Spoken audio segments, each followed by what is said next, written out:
একসময় ওয়ানডে ছিল বাংলাদেশের সবচেয়ে বড় শক্তি, যে কোনো বড় দলকে হারানোর সাহস ছিল টাইগারদের। কিন্তু সেই ফরম্যাটেই হঠাৎ হারিয়ে গিয়েছিল ধারাবাহিকতা, নেমে গিয়েছিল র্যাঙ্কিং, তৈরি হয়েছিল বিশ্বকাপে সরাসরি খেলা নিয়েও সংখ্যা। এখন আবার টানা 3 সিরিজ জয়, মিরাজের নেতৃত্বে নতুন আত্মবিশ্বাস, আর সামনে 2027 বিশ্বকাপের স্বপ্ন। প্রশ্ন একটাই, বাংলাদেশ কি সত্যিই ফিরে এসেছে, নাকি এখনও অনেক পথ বাকি? বিশ্বকাপে সরাসরি খেলতে ঠিক কী করতে হবে, চলুন জেনে নেই বিস্তারিত। কয়েক বছর আগেও বাংলাদেশ ক্রিকেট দলকে নিয়ে একটি কথাই সবচেয়ে বেশি শোনা যেত: টেস্টে অনিশ্চিত, টি-20তে অস্থির, কিন্তু ওয়ানডেতে ভয়ঙ্কর। এই ফরম্যাটেই বাংলাদেশ নিজেদের সবচেয়ে শক্তিশালী দল হিসেবে প্রতিষ্ঠা করেছিল। বড় বড় দলকে হারানো তখন আর চমক ছিল না, বরং প্রত্যাশা ছিল। কিন্তু সময় বদলেছে, সেই ওয়ানডেতেই পথ হারিয়ে বসেছিল টাইগাররা।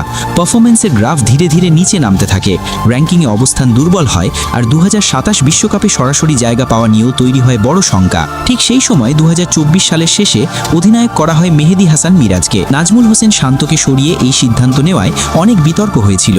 তৎকালীন সভাপতি আমিনুল ইসলাম বুলবুল সমালোচনার মুখেও পড়েন, আর মিরাজের শুরুটাও ছিল দুঃস্বপ্নের মতো।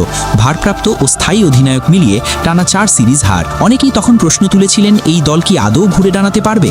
কিন্তু সেখান থেকেই শুরু হয় নতুন গল্প।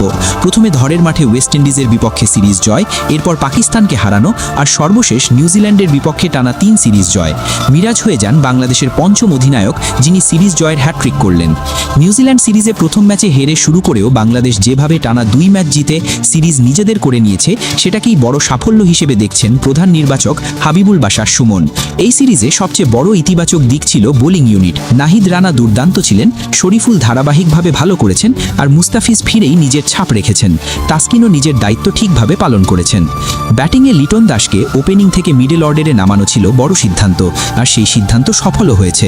সিরিজ নির্ণায়ক ম্যাচে তার 76 রানের ইনিংস দলকে শক্ত ভিত দেয়। নাজমুল হোসেন শান্ত টানা 2 ম্যাচে রান পেয়েছেন, একটি 50, একটি সেঞ্চুরি। তবে সব সমস্যা এখনও শেষ হয়নি।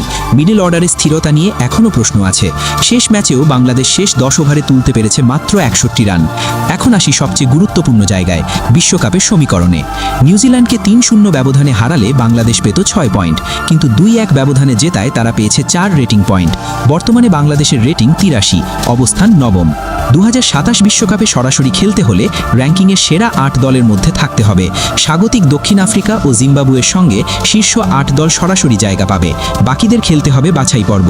তাই বাংলাদেশের সামনে এখন একটাই পথ, ধারাবাহিকতা। শুধু সিরিজ জিতলেই হবে না, বড় দলগুলোর বিপক্ষেও নিয়মিত পারফর্ম করতে হবে। সব মিলিয়ে বাংলাদেশ ওয়ানডেতে আবারও আশার আলো দেখাচ্ছে। তবে বিশ্বকাপে সরাসরি জায়গা নিশ্চিত করতে হলে এই জয়ের ধারাকে দীর্ঘ পথ পর্যন্ত টেনে নিতে হবে। এখন দেখার বিষয়, টাইগাররা কি সত্যিই পুরনো শক্তিতে ফিরছে, নাকি এটি কেবল শুরু?